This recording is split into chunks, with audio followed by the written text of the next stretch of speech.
That's not my jam. Brian, I don't care about your opinion. It's useless to me. We should play it and see if the audience thinks it's funny. You're taking a tone with me. You seem at a loss for words. You're going to lacerate me with your rapier-like wit now. Is that it, bro? Yes, I'm going to lacerate you with my rapier-like wit. Have at it. What? Bitch made Brian. Bitch made Brian.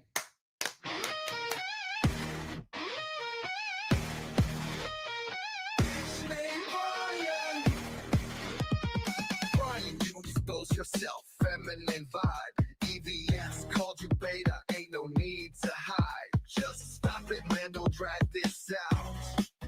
All this drama's only making you doubt. You got a cool comment, yeah, I'll cop it soon. But your behavior won't stop me from dropping that tune. No fake reviews or petty tricks from me. Just do your thing, man, and let it be. This looks dope, can't you see the play? Every second you keep going, more slips away. Potential customers come, they ain't gonna stay. While you moralize against someone who won't sway. Beach made Brian. Beach made Brian. Beach made Brian.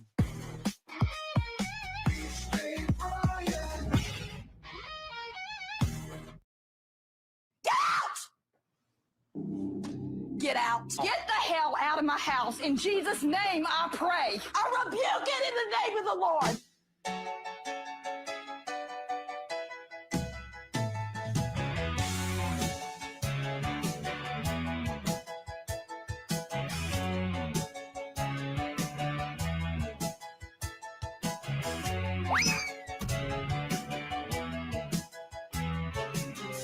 It's not in the filters that hide all your flaws.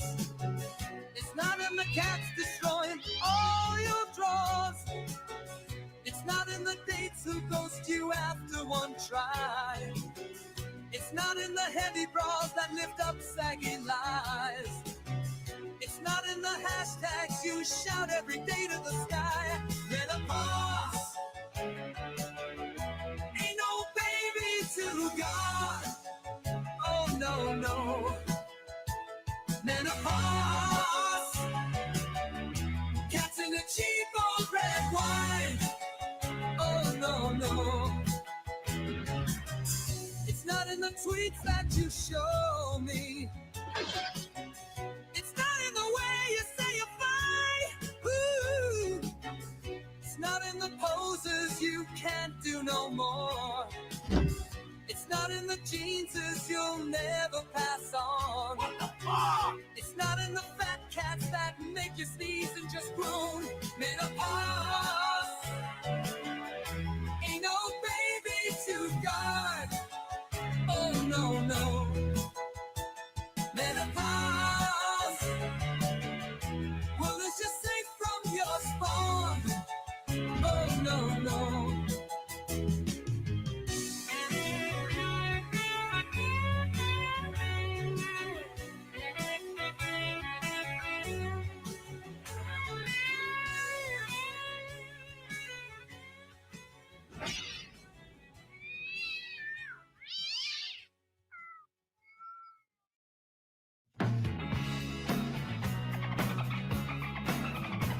Just sit right back and you hear a tale of a faithful stream that started from this YouTube show aboard a time machine. The captain bangs on us, his friends, and some with a little beer. The whole dance happy on the floor, and Matt came aboard, and Matt came aboard. The weather was getting bad that night, and Matt started a fight. The captain lost the steering control, the ship sank and broke. The ship sank and broke. The fight continued to the shore of the uncharted desert stream, with Mamba and the sky blue. The leader and his the YouTube queen, and a group of funny also sings here on my bye.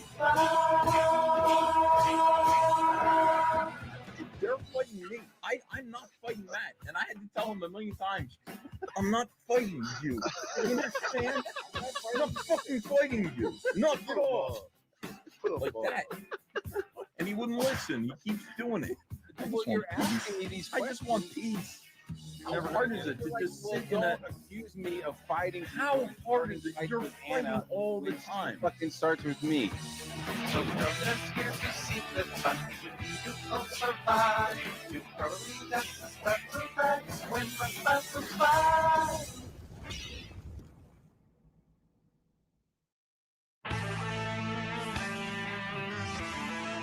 You know, we've created this style of content and it works. And yet people come over here because they're attracted to it. They go, I want to be a part of it. We play rough a little bit, but it's out of love and your feelings get hurt. And then you want to control us. You want to change the content, make it more boring. You get your feelings hurt. You call us bullies and stuff. And then you got to go. And this is just the way it is, like over and over and over again.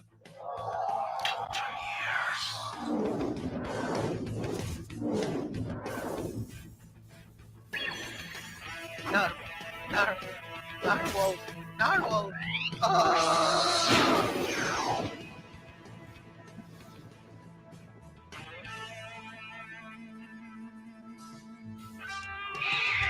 Engineers say so, must be eaten whole. After feel the pain coming from the ends. Engineers. Look how my inputs are raining tears. Years. What's the hero for saving kings?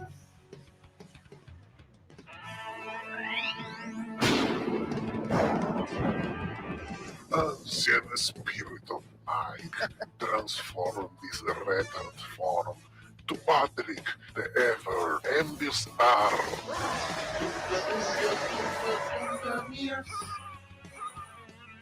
Patrick put his light inside our ears.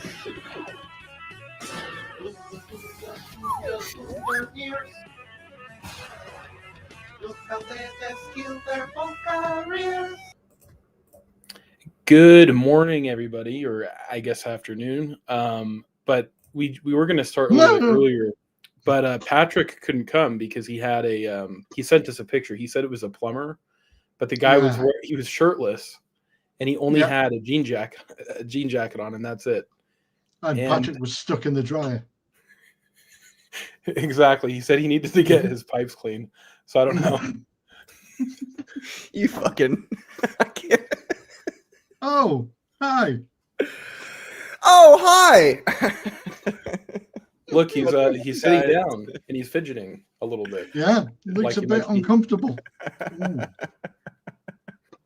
Well, thanks for having me on. I appreciate it. Okay. Way. I guess the fun isn't over, so yeah. Well, I guess it's just us now. That's so it. yeah, I guess. Oh, whoa, he's back. He's back for more. That isn't the first time you've heard that today. Oh my God. You guys. So anyway, let's just take, I guess, a few steps back, and well, I guess I should probably real quick play your trailer for your comic book, which doesn't have any degenerate debauchery in it, by the way. Just to well, the trailer doesn't, I guess. Here, just a second. River of Blood.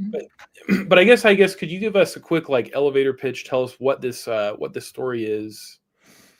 Yeah, so River of Blood is essentially Phenomenal Tales #2. It's my series where I have one-off stories inside of one issue.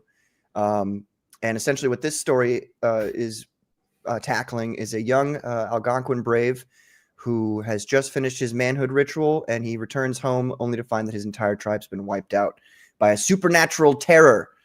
Heap big horror. And so he's got to find a way. Can't say heap big horror. I can say whatever I want. And he's got to find a way to kill this thing, but he doesn't know how. So he's got to travel south and learn at the feet of the legendary shaman Standing Waters, who was a renowned giant killer. Yeah. So, how did this story come to your mind? I guess is one question I have. Well, at first, the whole thing about the Wetiko, I did a lot of studying about it when I was in high school, and I wrote a short story about it. But it was set in Leningrad during the siege of Leningrad during World War II. And that was one of the best things I'd ever written, honestly. And I really loved the mythology behind it. And so I guess it was a combination of a couple things. I wanted to do a story with the Wetiko, and actually Phenomenon 3 was going to feature it originally. But now I've moved it over to River of Blood, and we're doing something else with Phenomenon 3.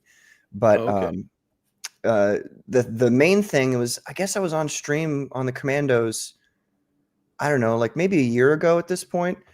And we were just talking about conspiracy theories and giants and stuff. And somebody mentioned to me essentially this lady by the name of Sarah Winnemucca, who's a Paiute Native American, and the things that she had to say about what her ancestors said they had to deal with. So I researched that, went into that, and I was like, holy smokes, this is a perfect way to bring in the Wetiko into this whole story and kind of wrap it all together in a nice little package. So that was for me like, all right, so I started banging out the idea, and I sent it to Peter, because Peter and I had done a few things. I think at this point we were probably on like the 4th commission you'd ever done for me or something. Something like that, yeah. Peter instantly rejected me and said, no, it's ridiculous. I don't want to do that. And, and he came crawling back a year later. You crawling back. But it really was like perfect that a lot of these campaigns and comics I've been doing has ended up being like perfect combination of the right idea with the right artist. Yeah. And Peter is obviously the CG king of horror. He does fantastic horror work. Absolutely. And don't you forget it. Yeah, I won't. Not you. You are there. So Peter, how did you go from, I guess, not being interested into this book into suddenly want to illustrate it? I pondered doing Patrick's going to shout at me, but Wendigo book. Pondered doing a Wendigo book for a while. I kind of more thought about it, and I was like, Patrick wants to do that. And then he was telling me some of the other elements to it, some of the bits we've got like a tribe of giants, and it's all very bloody and barbaric and lots of body horror, people getting ripped apart and fucked up and all that stuff. So I was like, you know what? Let's do it. I got a space in my schedule. Let's do it.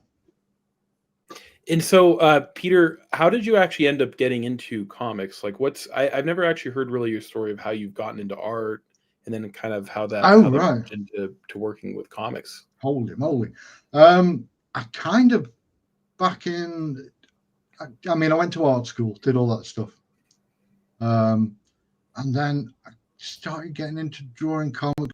But obviously, back then I was fucking awful. So 2000 AD were quite right to turn me down many times. Quite right to.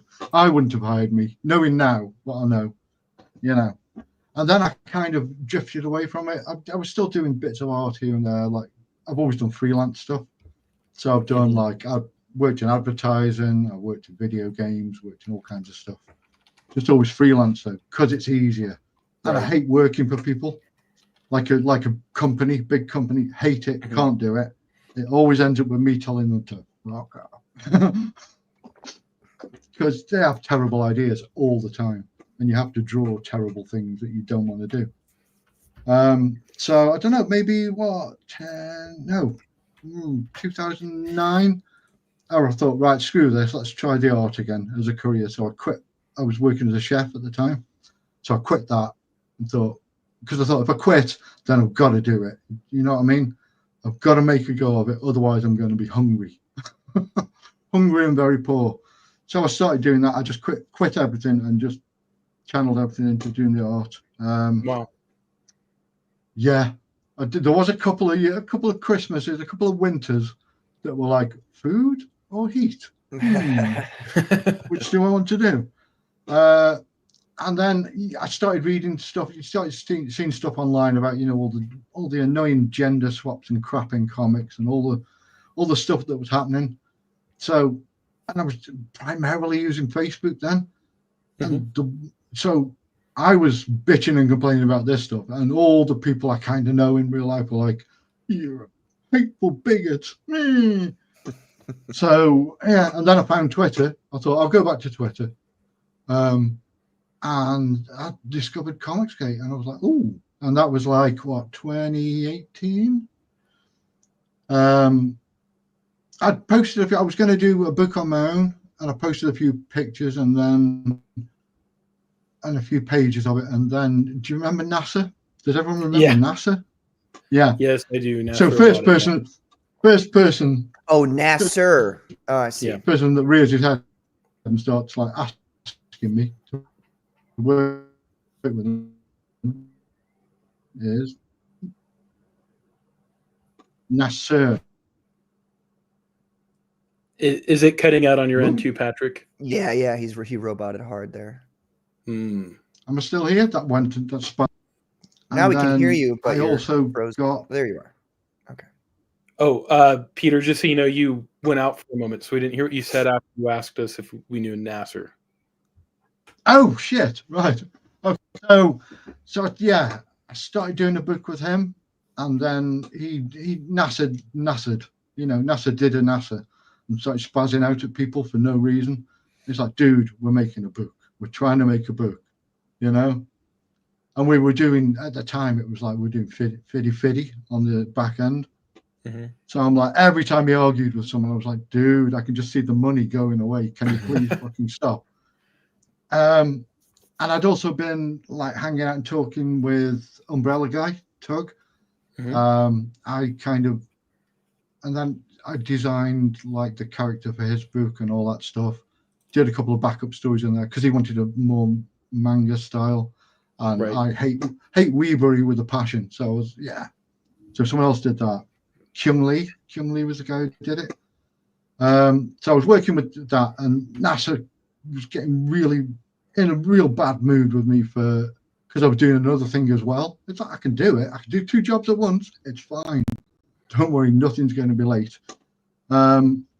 Then he started spazzing out Tug and Yellow Flash when Flash was still cool with Comicsgate. Started spazzing at him, and then he started talking to Doug Tenaple and then coming to me with all these problems. I'm like, dude, enough. Done.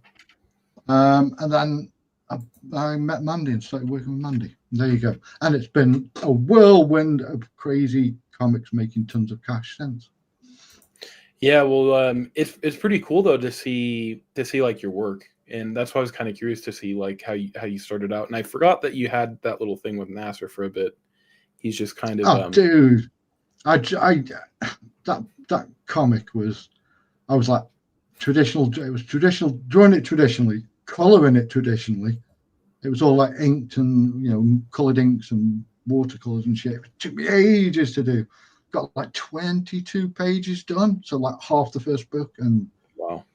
Can I ask you a stupid question, Peter? I mean, you're probably used to them from me, but like when you did it physically and then you colored it physically, when you do that, do you have to like, is it a matter of staying within the inks, or do you ink over things after you've put the colors on? You've got to stick within the lines, like we all learn to do when we're 5 years old. Colorists saying it's hard work. 5. Everyone learns to color at 5. So you color with those, and then sometimes you link over the top just to bring things out a bit more. But yeah, mostly. And I did it all on like watercolor paper as well, so it looked fucking great. So what's your guys' creative process been for this book? Do you sort of are you both involved with the story and the script, or is that mostly just Patrick? That's all me. The story and the script is all me. But it's kind of like I've described it before as kind of like a Marvel method type thing. Right. Before, and you've seen JJ, I've shown you the like layouts I would give my other artists. Right. And it's all very like, I'm very controlling about it, I guess. And this is like an experiment, I guess, where I send Peter the general, like the outline or the script, and then he draws the pages for it, and then I have to take it now and fit the script back to the art he's done. So it's kind of like there's because in my mind, I've got like pages in my head about what the script looks like, and so when I get it back from Peter, I have to like finagle it a little bit, but that's fun. I think it's a totally different. I love doing this, having like being forced to write things in different ways. Like I forced myself to do a 24 issue for PT1 Minotaur instead of, before I was just like, oh, well, we'll see how many pages it is at the end. But for that, I've really forced myself to like, okay, you have to get the whole story within 24 pages. And I really didn't. It was 27 pages, but whatever. Yeah. It's crazy how much you have to chop out sometimes to fit something, but a lot of times it's better that way.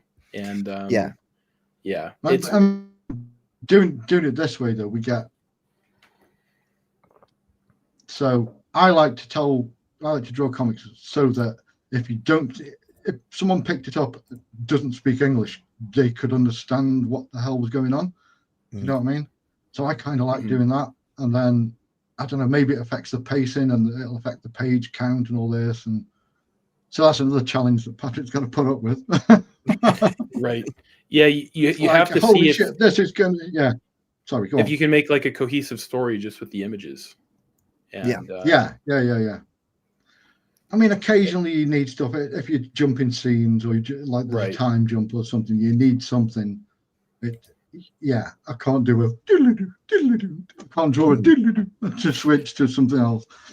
That's his job. So, what would you guys say that your favorite part has been so far? Like, is there a specific page where you've drawn and you go, wow, this is just really amazing? Or right now it's that reveal of the Watiko. I think that's the best. That's like my favorite thing so far. Is he going to fight the Hulk at some point, or is that not in the no, that's in Phenomenal Tales 3. Oh, okay. Yeah. Okay, cool. River of Blood what's Origins? That's what it's called. River of Blood. What's the other one, Peter, that they always do? You got Origins or Redemption, or So it's okay, Patrick, if Bloodlines. That's what it, River of Blood. Bloodlines. Yeah. Any horror movie series that moves into if one of them is called whatever, Hellraiser, Bloodlines, you've gotten into the shit. The garbage. So I guess, Patrick, you're gonna probably hate me after this because you told me I wasn't allowed to tell anyone. You said it was top secret, but I am gonna have to reveal it. Everybody thinks they see this book and they think it's a really cool book, lots of action and some horror, but they don't know it's actually a feminist book, and that the River of Blood is actually something different. Oh my god! Just kidding. That was a joke, guys. Right? The Watiko's female. Yes, that's right. But let me play the trailer real quick. For 1 week every month, the Watiko shows up. Yes, exactly. It's just a seasonal thing. And if two Watikos turn up, they sing together. Yeah, let's not. Yeah, they sing together.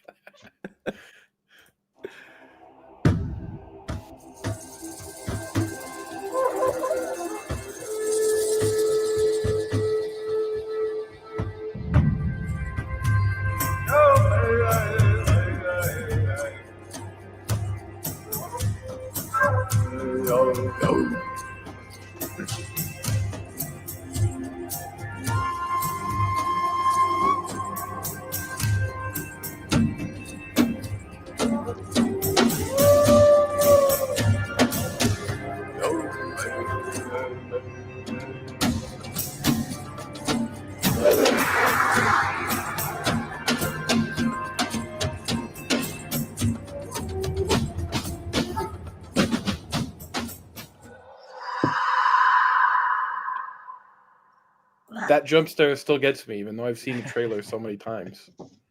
So recently, or actually, let me pull up this part. I really love how you did this skeleton, Peter, because it's not completely a skeleton and that little bit of like flesh and blood and gore that you have adds so much to it. It makes it feel like a lot more visceral and real. Yeah, flesh and that, because that you'll notice the skeleton's kind of sort of intact.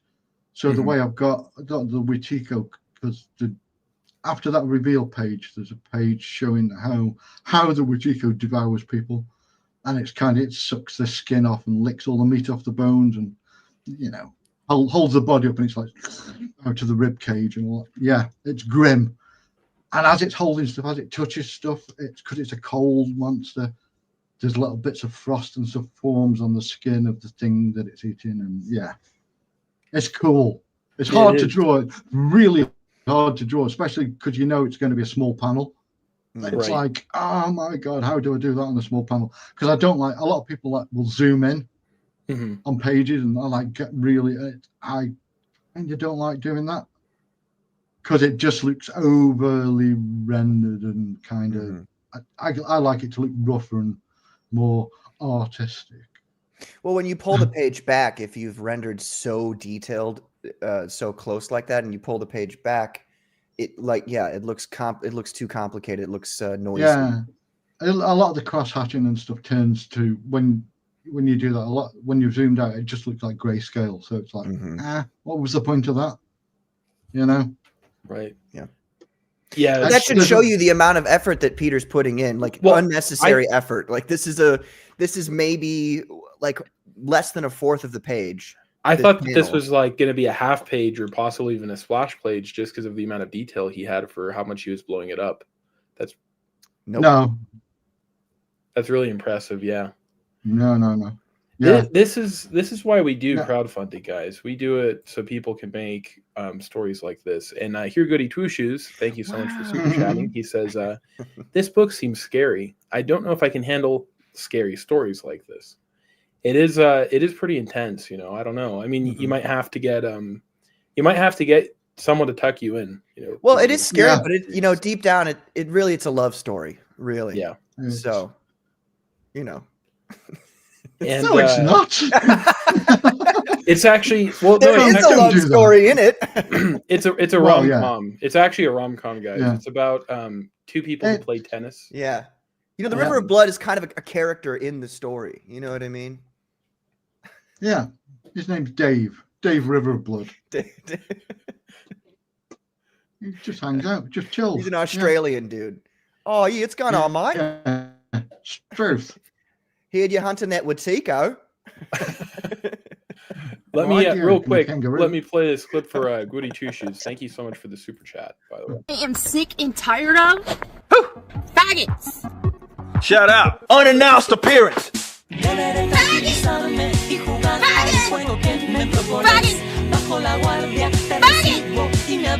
Whole ass. Okay, so let me go back to this real quick. Actually, with Patrick, what you were saying about this being a story about a romance story. Let me go over here to. I really like the character designs, obviously, for the however you say Wendigo properly, whatever you. What is Witiko. it? The Wintiko, yeah.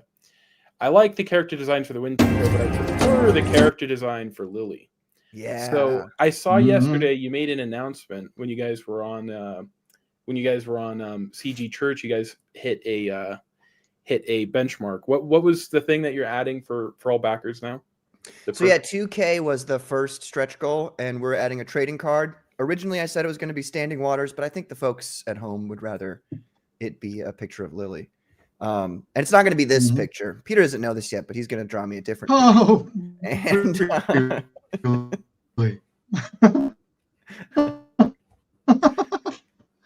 is she? Yeah. Is she going to be? Well, actually, I guess the next question is: how much did you say we had to hit to get the blow up inflatable doll of Lily?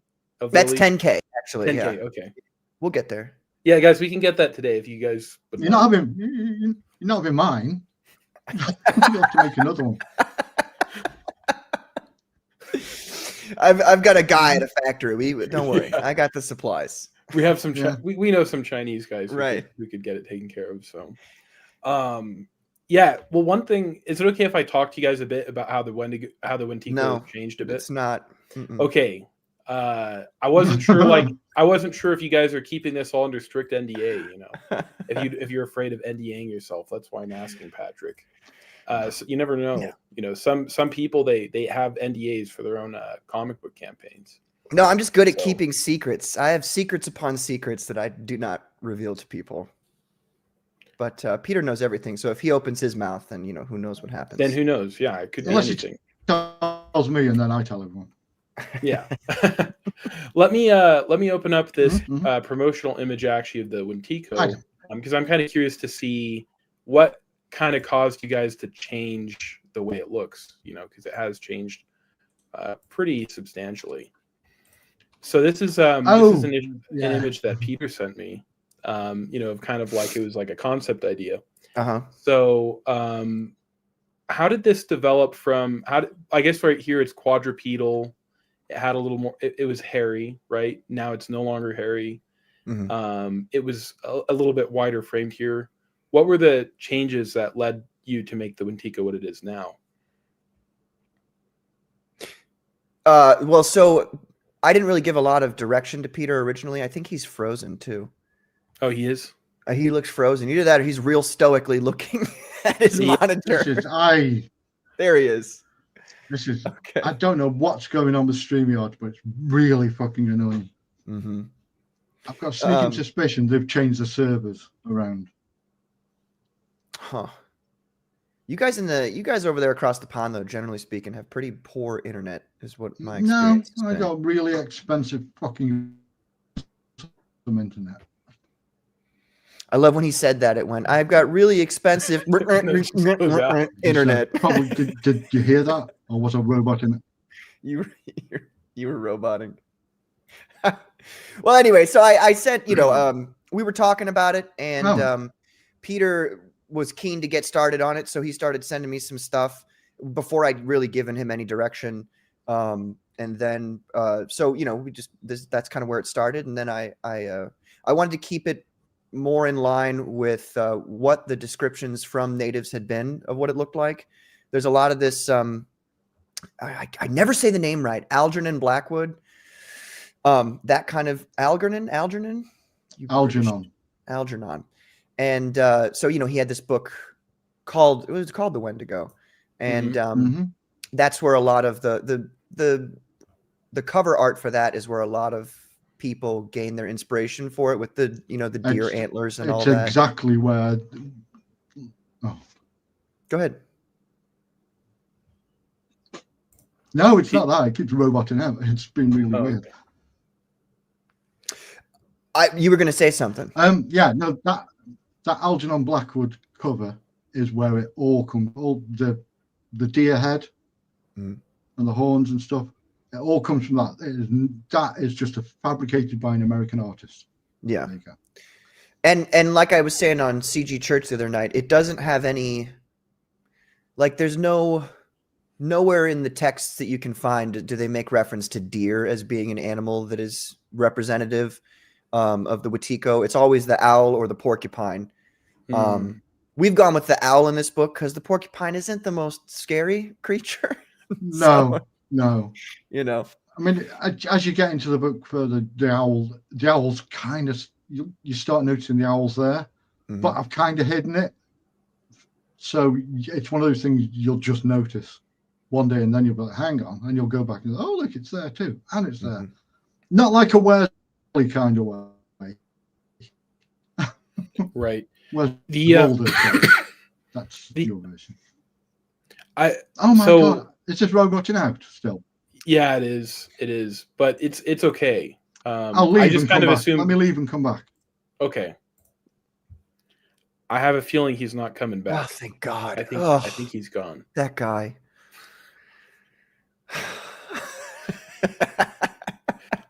So now I feel bad for him though. When every time he talked, it roboted out. I know, it was horrible. I was kind of trying. It was hard to like really hear what he was saying, because it was like half of what he was saying was just kind of disappearing into the ether. Yeah. So yeah, in regards to this, so like the way people describe the Wetiko is not like it looks more like a person than it does like anything else, because it is a person. It's a person who's engaged in cannibalism and now they're infested with the cannibal demon.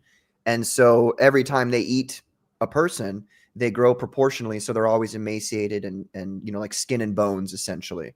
Yeah. But that's not like, that doesn't mean that they're weak in any way. Like they have obviously supernatural strength, right, and knowledge to a degree. So there's a story that's really old. It's called the Volsung Saga. I'm not sure if you guys have heard it. It's actually kind of like the ancient Germanic myth that sort of inspired the Lord of the Rings. Yes. But there's this giant dragon, this dragon named Fafnir, where he basically was corrupted by a ring, and he turns evil. And in the end, basically, the main hero, he kills the dragon and he eats his heart. He roasts it like on a spit. But after he eats it, it does give him some superpowers. But you could kind of argue also it probably changes him for the worse. So it's kind of an interesting thing to see, like how the story's tapping into some of these ancient themes. So it does sound like, you have also done a lot of research too, trying to understand like what the Wetiko is, or what it. Not like what we think of it as, but what it actually was. Right. And that's what I like to do that the most. That's my favorite thing about writing these stories is like everything that I've written, even Phenomenon, it's all based on like real life stuff. There's some tweaks and changes made to, make it a fictional story that I can, actually tell people. But I everything is all, generally speaking, based upon historical accounts, whether you believe them to be true or not. And I like to wrap those things together and kind of give it a realism that you wouldn't normally, you just hearing like an oral tradition, an oral history of a people. I like to make it seem real so that you can, for yourself, like kind of comprehend what these people might have actually gone through if what they're saying is true. Right. That's really, really cool. So how did you come up with these names? Like the main character, Senach. Yes. What made you, how did you pick that name? Well, to be honest, I just like looked up, classic Algonquin names for the Algonquins and then classic Paiute names for people. And so, sorry, keep going. Well, so it's just, this story is told from Senach's perspective. So everything is going to be proper, like nouns and things in Algonquin. But then when he meets other cultures and like the Paiutes or the Frenchmen, he meets them, their names are going to be like, translated. So that's why Standing Waters is just called Standing Waters, because translated into Algonquin, that's what his name means. Right. That makes sense. So, and it's interesting the names that they have, because when you compare Senach's name to Standing Water, it's kind of a very, I guess sort of an opposite meaning in some ways. Because it's like Angry River, right? For Senach. Yes, that's correct. Did I tell you that, or did you look that up? I can't remember. I think you might have. I think you told me that once. Yeah. Okay. Was that an NDA thing? Did I just violate? No, not at all. All these like the NDA. It's just a matter of like, I'm excited for people to, if they delve into it that deeply, they'll see that there's lots of stuff in there that's just kind of dropped it in there. One question I do have is, so the Algonquins, usually I kind of think of them as being in the Northeast, right? Yes. Like up into Canada oftentimes, but they're here in the United States too. But then the Paiutes kind of live in the Mountain West. So where does like the bulk of the story take place at? Well, it's pretty evenly split, I would say. So we're in Washington essentially. That this tribe, this band of the Algonquin tribe that Senach belongs to is I see. Right up there in Washington. And obviously sometimes you've got to, how would I put it, massage things, to make a little bit more sense or to just kind of fit it within the story. And you got really excited when I said massage things, Peter. You got real excited. But so there are more Ontario kind of Canada thing, but it's just like one band a little closer. So he does have to do a good bit of traveling, and he's legging it the whole way to get down there to Nevada. But that's kind of part of his manhood ritual as well. So Yeah, please Yeah. stop. just kind of coming up to that bit and drawing the book. So I think I've got another page or something, and then he starts his journey, which is going to be interesting because the scenery is going to have to change, and it's going to have to change naturally and look right. So that'll be fun. Yeah. Gradually going from the snows to the, Right, although I right. kind of did that with the cover for the special edition. Yeah. You're not gonna have any problem doing that. It's gonna be easy. No. To be honest, the trickiest thing so far has been because when the Wetiko first turns up, it's daytime. So I'm trying to draw a scary monster, and it's got to be creepy and weird, and it's daylight. It's hard to do. Yeah. It's hard to do. Yeah. But it's going to be nice too, because once we see the Wetiko at nighttime, when we get into the near the end of the book, you're going to start like that. I like to save the best for last. So it's cool to introduce the Wetiko and it still be scary during daytime, but then at night it's going to be like, oh shit, like this is a problem. Yeah. Well, I started doing one way around. The way I got around that was I started doing the thing where whenever it turns up, the temperature drops. So like you'll start seeing frost and like freezing fog and stuff like drifting around, and it gets cold. It's like kind magic of like is now without the heat. It's exactly. It's kind of like a ring wraith thing. When the ring wraiths show up, and then like you breathe out, and it's suddenly now you're breathing out fog or whatever. Yeah, it's not fog that comes out of your mouth. It's I don't know, water vapor. Is that something that the Paiutes have sort of described with the Wetiko? So the Paiutes have no. The Paiute. They have no, as far as I'm aware, no stories about Wetiko itself. Oh, I see. They have stories about the Siteka, which is it. where this all kind of connects. That's how these two stories connect. They had an experience with a tribe of, as they describe, like white, redheaded / blonde giants that were eating them and like trapping them and just kind of, and it's really interesting hearing like other tribes describe the Paiute, because the way the Paiute describe it, they're like, yeah, well, we were living here and then this tribe started eating us, and so we had to take care of business. But the way everybody else describes it, it seems more like the Paiutes kind of rolled up into that territory and then just took it over. Like they were much more warlike than they described themselves being, which I think. So who would have known? Yeah, a nation might kind of downplay their violence and negative tendencies. The Paiutes, to my understanding, actually they're part of like the Uto-Aztecan family. Like, and so in the Southwest, that's kind of the group. So like the Aztecs, even though they now live in Mexico City, they came from farther north. I'm so glad that you said that. I didn't even know that. Yeah. Oh, that's so they believed that their homeland Aztlan was in the north, basically. And when they came actually to Teotihuacan, which is where they settled, there was already like pyramids there. Huh. They didn't build the first one. So that's why the Mexican flag shows an eagle carrying like a snake, because they thought that was like a symbol, of the deities like leaving them there. But anyway, the Uto-Aztecans were super, super violent, all of them. Like they would just like flay people, wear their skins. And that was kind of a thing too. Yeah, like when like bro. when the Spanish slave trade was going on, they would like just kidnap a bunch of people. They would take them to like markets where French or Spanish or English speaking populations lived, and they would try and get them to buy the slaves. If they wouldn't buy them, they would just fillet them on the spot, because they're like, well, we don't want to take them back. And they do, it didn't matter if they were kids, women, they would just cut them into pieces right in front of everyone. Damn. Yeah. They had no chill. So yeah. Have you ever read the book of Psycho, the original book? Yeah. If you read that, just read the first chapter. Read the first chapter. It goes into all that. Like Norman in the book is into that shit, talking about how they just take people and turn them into human drums to play on. Yeah, it's fucked up. It's really messed up stuff. That's where what a travesty that those white settlers came in and took over And- everything. You know, what and a ended all horrible that. travesty.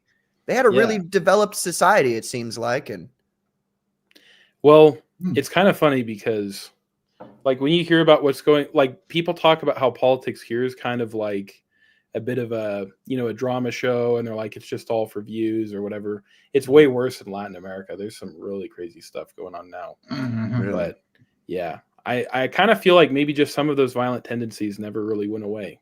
Maybe. That's like you're approaching Nazism there, brother, saying that kind of stuff. No, I'm just kidding. Hey, it's a cultural. I'm talking about a cultural thing. But like, there was this guy where he was trying to fight against the cartels. He was like just a mayor, and they shot him like right in front of his family. So now Mexico's kind of going through a lot of unrest, lots of riots and whatnot. So kind of Would you call Mexican unrest Mexican unsiesta? Yes, exactly. That's the exact word for it. See, Peter, that's the kind of gold you get when you're a writer. You know what I'm saying? Yeah. Yeah. I'd have said it all in Spanish, but you carry on. So I guess how did this does fit into like your other Phenomenal Tales stories, right? Yes. It's one of those things where you don't like, you could read River of Blood by itself, not read any of the rest of Phenomenon, and you could alternatively read all of Phenomenon and not River of Blood, and they are the same universe, and they do wrap in and reference one another, but you don't have to read either one to enjoy this story. I mean, you would have to read River of Blood to enjoy reading River of Blood. That's Right. Kind of self-evident, but And you will enjoy it. You will. That's right. So Peter, is this I have your addresses.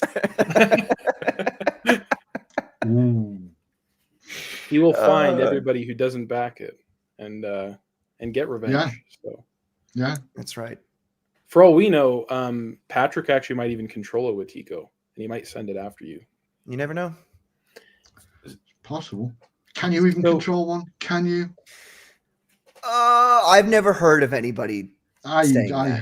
highly doubt it. I've heard of shamans doing rituals that like don't control it, but like, stop it or summon combat it, but like never. There's never Yeah. like, sure somebody controlling it. You know what I mean? Yeah, because it's just unbridled rage, I guess, or like a certain type of hatred or lack Gluttony, of humanity. Yeah, I would say. Yeah, that's a better way to word it. It's like the embodiment of gluttony. So, Peter, is this the first time you've worked on a story that takes place kind of around this time period? I know you've done some things like Jack the Ripper kind of has it's I guess like 100 years ago. But is this one of your first like times where you're kind of doing like something that has a lot of history to it like this? I mean, yeah, this is what, like 300, this is 300 years before Jack the Ripper. So, yeah. Right. It's the hardest thing about it is it's the hardest thing, and also it's a bonus that there's not a lot of stuff out there to look at from back then, apart from maybe a couple of artists' impressions of things, Right. So for one, there's no reference, but also there's no reference, so I can do what the hell I want. Sort of, well, within reason, obviously. No one's going to be running around with a ray gun, or wow. And see, this is the brilliance of having an actual artist to do this. If say I hired an AI or used an AI to make the art for this, all it would be able to do is pull from what little, if anything, there is, and so it would be very generic and basic. But with Peter's mind attached to the artwork itself, what we're doing here is like he's taking impressions of things he's seen and trying to the best of his ability to recreate exactly what that looked like back then. And I think that actually will come closer to reality than anything like AI could ever even come close to.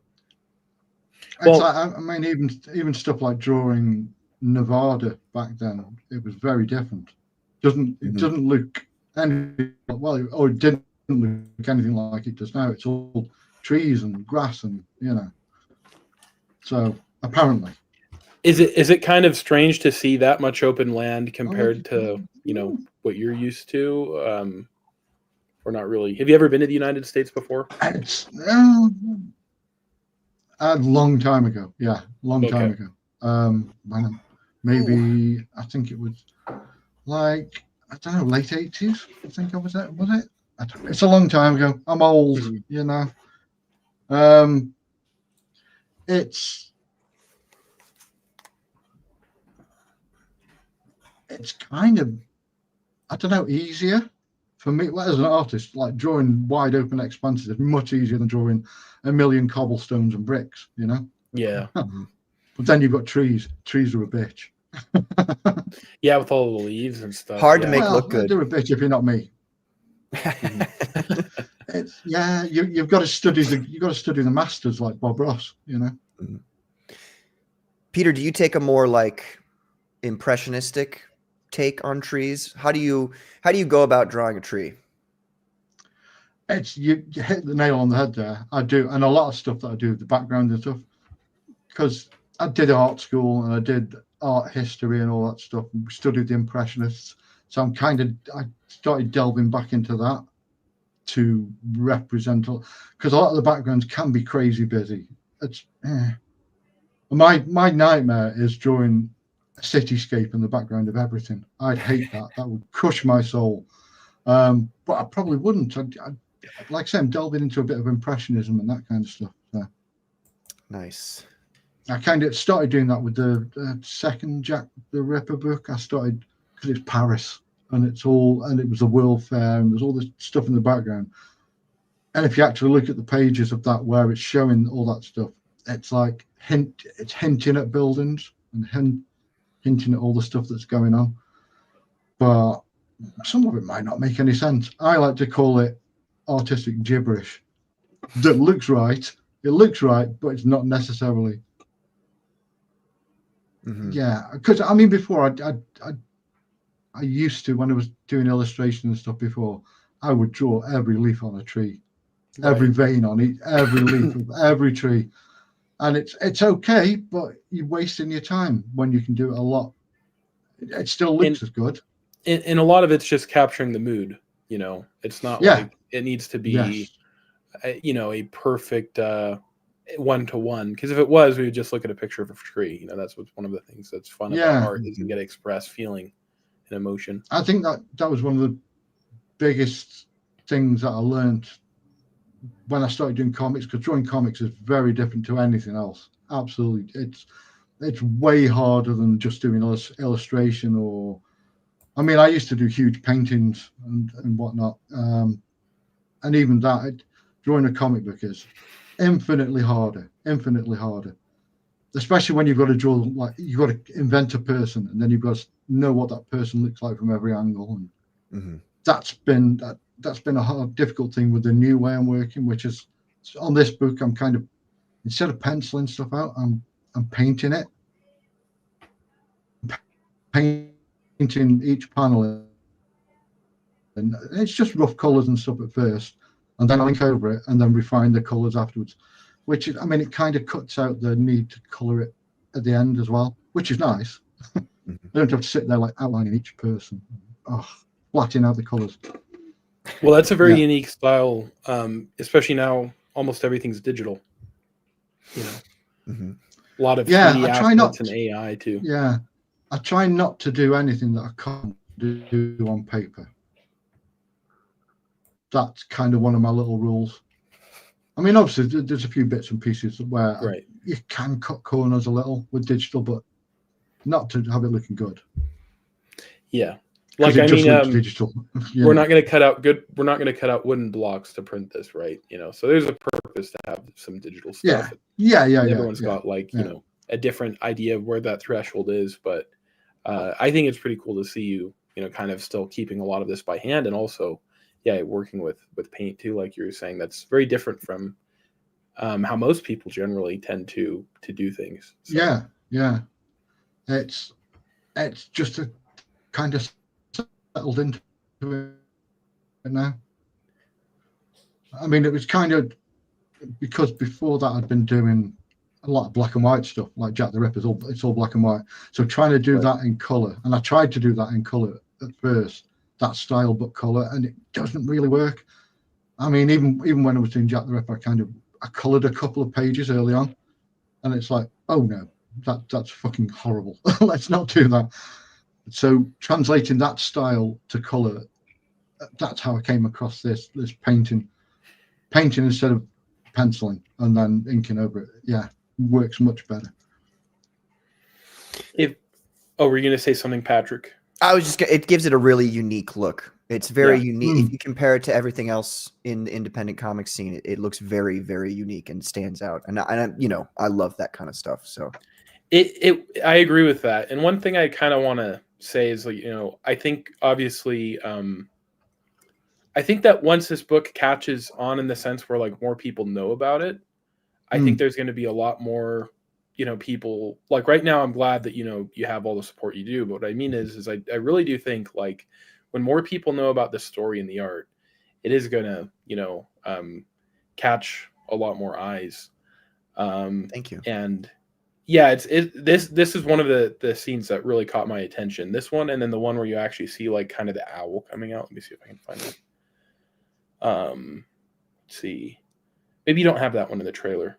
You know which one I mean, where you see like the owl. Yeah, well, coming from the smoke.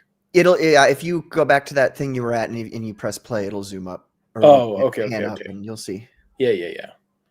Let's see. Where was that at anyway? This is why you don't let Amish people use computers. Go back. In between the two light panels. There you go. Yeah. Yeah, that one. And just there for a second, and with the Wetiko. So that one's so good. Like where you just see him tearing the guy like limb by his limbs. Yeah. There's something really barbaric about that. Yeah, I'm trying to represent the Wetiko as it's not like an evil presence. It's not like it's more like an animal. It needs to feed, and hell, so it's just doing what it needs to, and like a shark. That's kind of what I compare it to. It's like sharks aren't evil; they're just doing what they do. So the Wetiko's always hungry. He's just doing what he does. Just doing what he does. It's not his fault. He's a misunderstood monster, I think. God, he's just a cute, he's just a good little boy. Down. Well, and the worst part is good pupper. He's an endangered species. I think this might be the only one, and he just gets, Well, I don't want to spoil the end, but we're gonna have Guillermo del Toro direct the movie, and we're gonna really find the inner beauty of this monster. There's gonna be some woman who falls in love with it as a monster. Right. Yeah. You're not so bad, are you? I'm gonna marry you. Liberal woman in a nutshell. Just like it's like a bear, kind of like a bear. I can change him. You're right. So, let's see what I was going to ask. With the Wetiko, or with this story, one of the things I like about it, if I was going to try and like figure out like what I would compare this to, like, there's a few things that comes to mind. One of them is actually Jaws.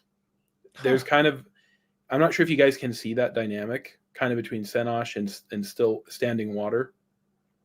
There is a bit of that, dynamic there where you have like the guy who's experienced and then the young guy who's kind of like, yeah, I just want to, kill this thing. And then there's this monster going around, terrorizing everybody. So it's interesting. You mentioned like him kind of reminding you of a shark in a way. It also, I think it's really interesting too, like with the whole dynamic of like the French people just coming in and kind of seeing that, like them colonizing it. Because there were multiple occasions actually where sometimes people would come and colonize a place and then the whole colony just gets, obliterated. Right.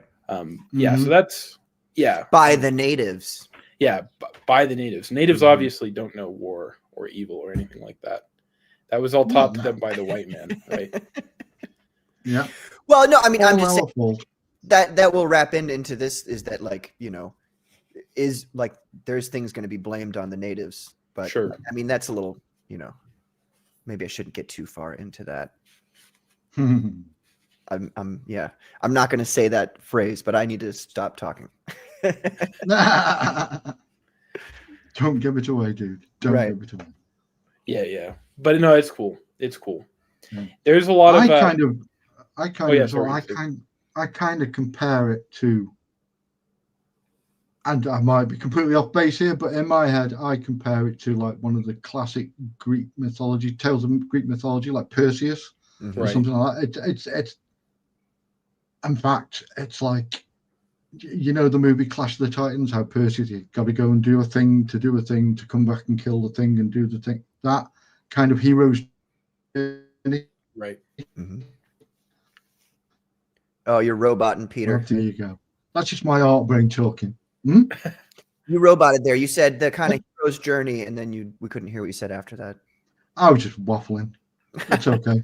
Yeah, the hero's journey part and things going full circle. That's what I was saying. Right. Yeah. That's one of the. It reminds me of the Volsung saga. You know, after reading that, like that's one thing I do like about how Patrick wrote this is it does in some ways sort of feel like an old story, and I think it's also kind of interesting to see like the old and the new kind of come together, in a sense, like the old world and the new world, and that kind of reminds me of like a Studio Ghibli type, you know, thing, like with maybe like Princess Mononoke. That was the other thing I was going to say. This kind of reminds me of. Really? Yeah. I love that movie. Yeah, it's good.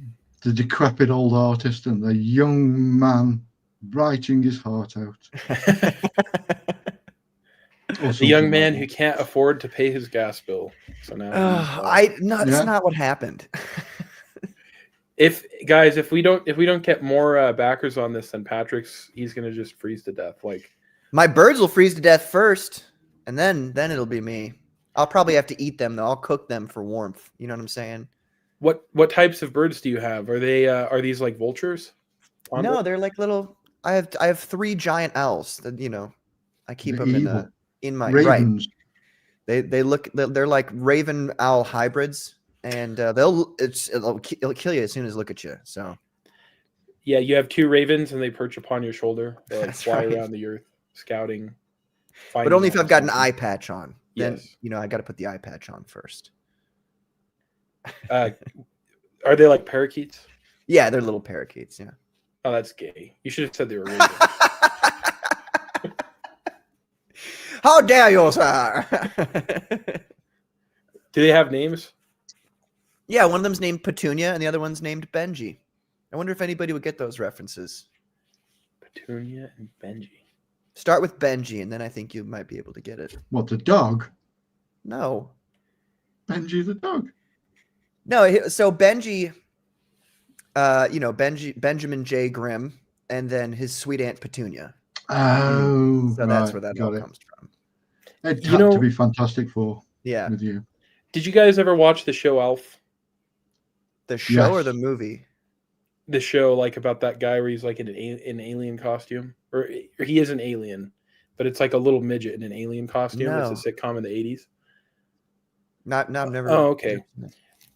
So there's a character in that named Benji. Yeah, so he like, I don't used know. to. Maybe you're an He used to live off cats. Yeah. So there's like this Alf used alien. to eat cats. Yeah, he eats cats. There's like this alien, and he crashes in some home somewhere in I think California, and then he starts to live with this average family, but he just does all these really retarded things because he's an alien. Like he tries to eat their cat, and one of the kids was named Benji, but he recently died in Arizona because he fell asleep in his car and he didn't realize that it gets hot in Arizona, so he and his dog got cooked alive, and then he didn't wake up. Yeah, no, What? he didn't. He didn't wake up. He just. How do you died in his not sleep. wake up when you're getting? How can you sleep when you're too hot? I don't get that. Well, I'm guessing there might have been some type of substances maybe he was taking, I would guess, but I don't know. Gotcha. I could be wrong about that. And then the crazy thing is the dad from Alf. Did you ever hear about that, Peter? The kinds of things he was into? No. Okay, I mean, I know all about the chick from Different Strokes and all that kind of stuff. Sure. I heard that one. Let me pull up this picture real quick. Actually, this is actually kind of bizarre. I know this is derailing a bit, but I just have to say this because when I found out about this, it kind of it ruins everything for you. You can't if you're an enjoyer of the show, you can't enjoy it. So this guy right here, this lovable man with glasses. Oh, yeah. He used to pick up homeless men with his best friend in California. He would give them $100 bills and then do very horrible things with them, and then like leave them back in the street. So she was Wow. doing that for like years while he was married, and his wife never knew. Holy cow! For a So yeah, Yeah. So Jeffrey Dahmer without the eating part. Yes, exactly. Holy shit! I don't know. Maybe he turned into a Watiko. I don't know. Maybe some kind of predatory. Yeah. Sometimes There's a lot of that about with Hollywood. There's a lot Yes. of weird, messed up people in Hollywood. And people you'd never know, because like he seemed like such a, I don't know, like kind of a weird nerdy guy. I never really would have Mhm. expected that from him. So, yeah, Cosmic Vader said sodomizing hobos. Yeah. Yeah. Well- Yeah. It is what it is. Yeah. It happens, right? Oh God, he's What? What? I left for 1 second. What happened? We were just talking Um, about a guy who is sodomizing hobos. Oh my God. I leave for 1 second and you start talking about sodomy. Yeah. Wow. Well, we waited till you're gone so you didn't get too excited. Uh-huh. Right. Or maybe that's why he left. Who knows? Yeah, could be. Oh, the guy from Alf. Oh, I gotta go. Yeah. Oh, Gotta get a quick wank in. holy shit. Speaking of that, I don't know, Patrick. Have you known, or I mean, Peter, have you known about Patrick's problem? Has this been brought to your attention? Which one? Which fucking problem? Well, Patrick's been like struggling, I guess. With this, it's, I don't know if you describe it. I guess it's an addiction, and he needs an intervention. You know, he needs someone to kind of step in. So, do you know who Brittany Venti is? Oh Christ, I know about this. Yes. Have you ever seen him? Did you see what happened once when we were on a live stream with Oh no. Oh, I forgot about this. Oh shit. You guys hear that? Yes. Okay. I'm gonna make something up real Damn, my hair looks good though. That is true. You're gonna be singing. Brittany Venti, why don't you love me? You should hop in my DMs right now and tell me everything you want to do to my body. Oh, Brittany Venti, I know you can't change the oil on your car. That doesn't matter. Come back, 'Cause I Patrick. can't rhyme songs. And then for the last verse, it would go something like this. Brittany Venti. Oh. Brittany Your eyes are Venti, so wide. why don't you stop that? Brittany Venti, Look like a deer. why don't you? You guys, I'm trying to be intimate here. Brittany Venti, Tell her you make her walk like a we deer. could go to the zoo, and then I could show you how the animals do it. Oh God. So anyway, do you think we need an intervention now, Peter? I've thought this for a while. Look, I'm going to kill my cam because it's still roboting out. So I'm going to turn the cam off. There you go. I'll just be a little thing. See if that fixes it. Although I did just notice that Windows is trying to fucking update. Oh, that might be your problem then. It might not be your internet. Every goddamn time. Yeah, we need an intervention. We need to fix Patrick. I think we're going to need to I schedule mean, this she for looks like Comics Gollum in Orlando. a wig. Oh my God. You guys are so harsh. You're so harsh. She literally Gollum in a wig, that woman. And you wouldn't believe it too. After she did her blackface Halloween costume, Patrick just kept DMing me pictures of it constantly. I was like, "What's going on?" And he was just like, I was excited. Yeah, What am I he supposed was. to say? You know? So You wanted to see I don't if know. you wanted to see if you wanted to back to it as well. Oh So yeah, I guess man. that's where we're at. And you know, I guess like how much. Yeah, this is why it's good you're channeling your life into comics, Patrick. I think it's good you're trying to creatively express yourself. You're trying to fill up your time when you're not at work. And it's good that you're trying to find like a higher meaning and purpose. But I would just kind of encourage you to kind of continue on that path because, the path of Brittany Venti, it might not be one you want to tread on. You don't know where it'll take you. Well, she lives in New York now, doesn't she? So that's not going to work. You know what I mean? She keeps making decisions that take her further and further away from me. I don't understand what's going through her mind, but it's just, it's like she's begging for attention from me, I feel like. I've seen the Dark Crystal. Here, yeah, I know who Agra is, but I'm going to have to pull it up for Ripoff first. And it's good to see you. Did you switch accounts when you're posting? You posted with your other account. Now you're posting with this one. Wait, what? He posted with doxing everyone. No, he posted. It has the same picture, but it's got a different @ which is kind of weird. Huh? Oh, you're talking about Ripoffers? Yeah. Oh. Yeah, I don't know. I guess it just says Ripoffers to me. Yeah. So. But anyway, yeah. I'll pull up Agro. Do it. That is Agro. Oh wait. There we go. Oh my God. Wow.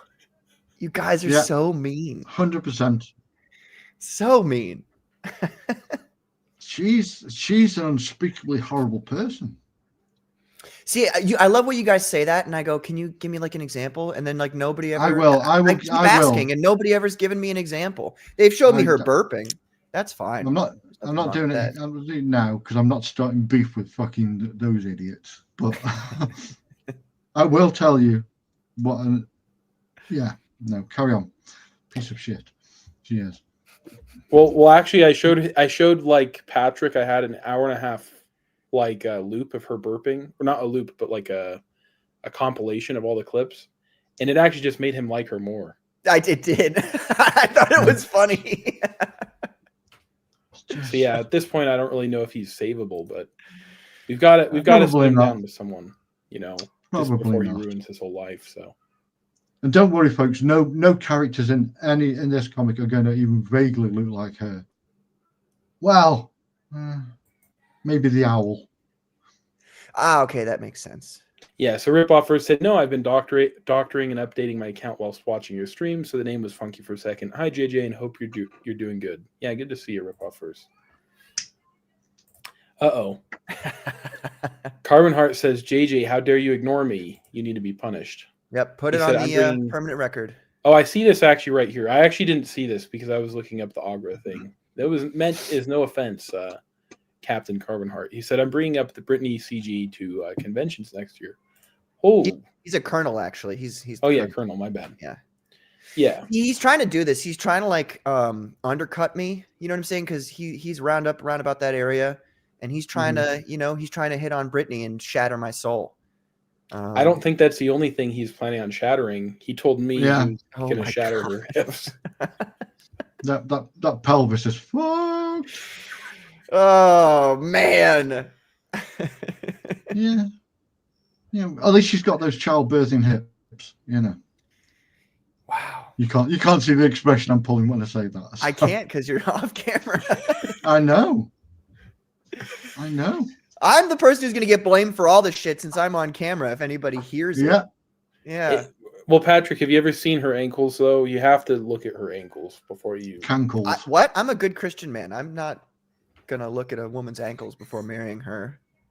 What are you talking about? That's how you figure out if she'll be able to, like, plow the fields or not. Yeah. Plow the fields. I'd plow her field. No.